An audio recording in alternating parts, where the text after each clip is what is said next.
台语字真趣味，乡亲啊，哩哩啰啰，台语安尼写，哩哩啰啰，表达意见太过繁杂，不清不楚，没有重点。台语讲哩哩啰啰，拜托讲重点，讲甲哩哩啰啰，完全听无你咧讲啥。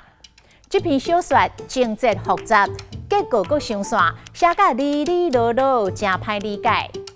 哩哩啰啰嘛使简化讲哩啰。你分配工课伤过哩啰无明确，安尼真歹做代志。这篇文章是写甲真感人，毋过伤过哩啰。若花哩啰是花鸟鸟、花碌碌、花巴哩鸟的意思。3岁囡仔学食饭，食甲规个面花鸟鸟。伊穿甲花巴哩鸟、花碌碌，袂输一张鸭蛋球。哩哩啰啰的啰啰嗦。啰里啰嗦讲袂煞，也则是骚扰麻烦，台语就是啰嗦。你有够啰嗦呢？讲一件代志，烦了搁再烦，溜了搁再溜，我听甲耳孔拢出油咯。某人哦，真够天上真啰嗦，拿来找我，讲我无伫厝。若讲到记错，啰嗦的代志是真多，都爱顶真有耐心。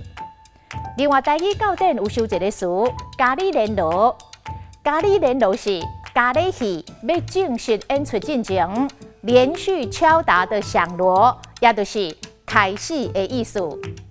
像讲华语的八字还没一撇呢，台语就是也未咖喱连锣咧。今仔日的台语字哩哩啰啰，实在真趣味。